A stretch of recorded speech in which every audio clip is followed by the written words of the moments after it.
Assalamualaikum warahmatullahi wabarakatuh. Perkenalkan, nama saya Didan Yusuf Ramanda dengan NIM akhir 152. Di sini saya akan menayangkan tugas akhir praktikum pertanian organik dengan judul penilaian visualisasi kesuburan tanah.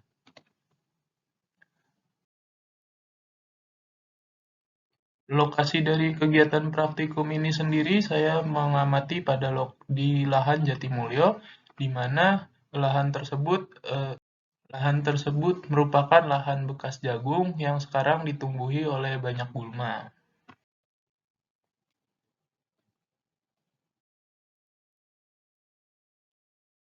Pengamatan pertama yang saya amati yakni kesuburan fisika tanah.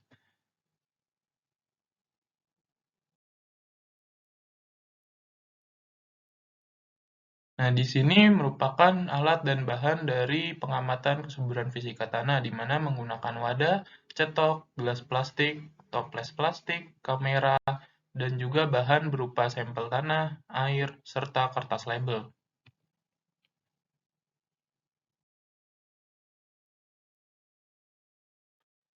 Untuk kegiatannya sendiri yang pertama dilakukan pengambilan sampel tanah, baik itu di border maupun di bedengan, di mana diambil sedalam 20 cm.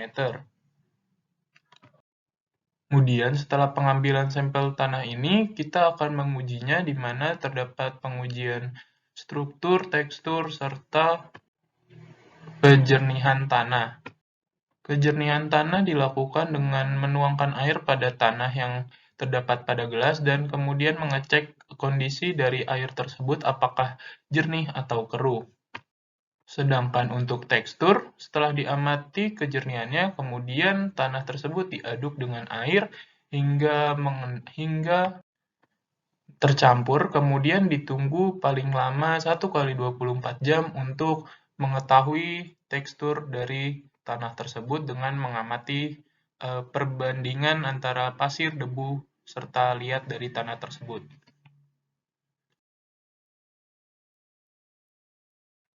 Di sini dapat kita lihat pada tingkat kekeruhannya sendiri, pada tanah sampel border maupun sampel bedengan, keduanya memiliki tingkat kekeruhan yang jernih.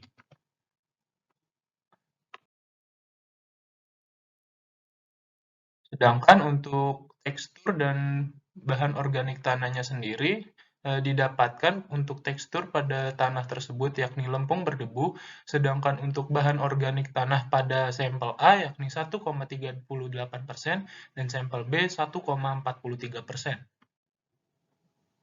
Tekstur tanah lempung berdebu ini sendiri sudah ideal untuk tanaman jagung yang biasanya ditanam pada lahan Jatimulyo ini. Untuk bahan organiknya sendiri dapat diketahui bahwa bahan organik pada lahan tersebut tergolong rendah, di mana bahan organik yang tergolong baik biasanya berada di kisaran 2-5%. Sehingga rekomendasi yang dapat diberikan pada lahan tersebut yakni dengan cara penambahan bahan-bahan organik seperti menggunakan pupuk kandang, pupuk hijau, dan lain sebagainya.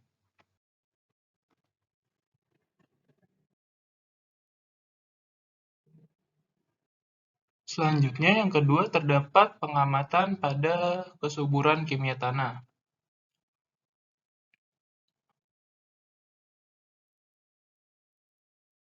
Pada pengamatan ini, alat dan bahan yang digunakan antara lain yakni ada penggaris, pisau atau cetok, sendok, gelas, alat tulis, serta kamera. Sedangkan bahan yang digunakan yakni terdapat cuka, baking soda, aquades, tanah A dan tanah B, serta kertas label.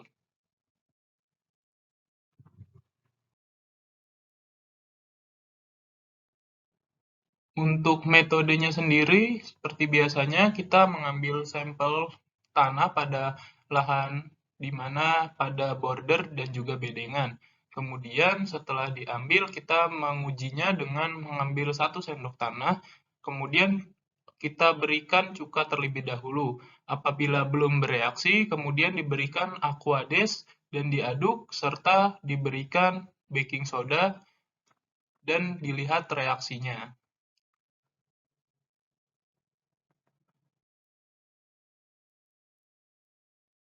Berdasarkan hasil pengamatan menunjukkan tanah pada lahan Jatimulyo bekas pertanaman jagung ini menunjukkan kondisi tanah yang asam dengan pH sekitar 5-6,6, di mana pH ini didapatkan ketika pemberian sampel dengan baking soda. Untuk upaya perbaikan dari tanah ini sendiri dapat dilakukan penggunaan pupuk organik, di mana dapat membantu dalam memodifikasi iklim mikrotanaman serta dapat meningkatkan kapasitas tukar kation sehingga nantinya tanah dapat mendukung dalam meningkatkan produksi tanaman. Selain itu juga dapat dilakukan dengan pengampuran tanah, di mana bertujuan untuk meningkatkan pH tanah dan kejenuhan basah agar ketersediaan hara bagi tanaman meningkat dan potensi toksik dari unsur mikro atau unsur toksik seperti Al menjadi tertekan atau menipis.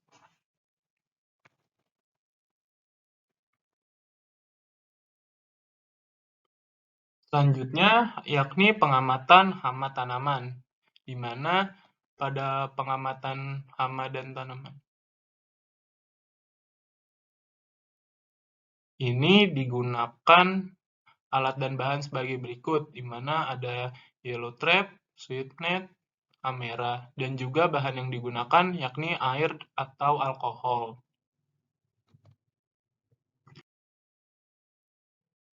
Nah, berdasarkan hasil pengamatan yang dilakukan, di mana pada pengamatan menggunakan sweepnet tidak ditemukan hama, musuh alami atau serangga lain. Hal ini dapat dikarenakan kesalahan penggunaan dari alat sweepnet itu sendiri. Sedangkan pada pengamatan yellow trap yang telah dilakukan ditemukan pada lokasi A ditemukan hama berupa kutu daun serta musuh alaminya berupa kumbang spot M. Sedangkan pada lokasi B ditemukan hama berupa walang sangit serta musuh serangga lain berupa lebah. Dari kedua hasil pengamatan ini dapat diketahui bahwa serangga atau keanekaragaman arthropoda pada lahan tersebut masih tergolong sedikit, di mana hal ini menunjukkan kurangnya keanekaragaman vegetasi maupun dapat disebabkan oleh penggunaan pestisida yang berlebihan pada lahan pengamatan tersebut. Oleh sebab itu, perlu adanya perbaikan manajemen seperti dengan pola tanam yang lebih beraneka ragam, serta pengendalian dengan herbisida yang memperhatikan ambang batas ekonomi. Pengendalian hama juga dapat dilakukan dengan pemanfaatan musuh-musuh alaminya.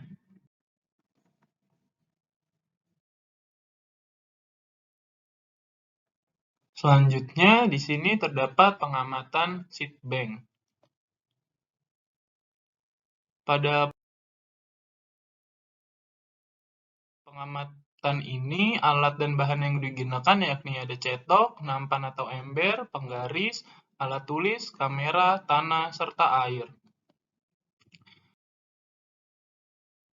Berdasarkan hasil pengamatan yang dilakukan selama 35 hari, dapat diketahui bahwa pada lokasi A dijumpai gulma yang tumbuh yakni berupa rumput kerbau serta bandotan, dan juga pada lokasi B ditemukan rumput kerbau, bandotan, serta patikan Cina. Hal ini menunjukkan bahwa pada lahan tersebut terdapat simpanan biji gulma pada dalam tanah tersebut.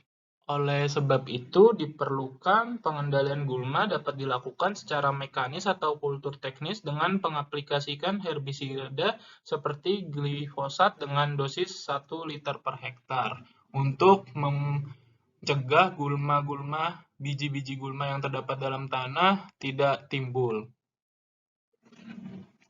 Demikian hasil praktikum pertanian organik dari saya. Kurang lebihnya mohon dimaafkan. Wassalamualaikum warahmatullahi wabarakatuh.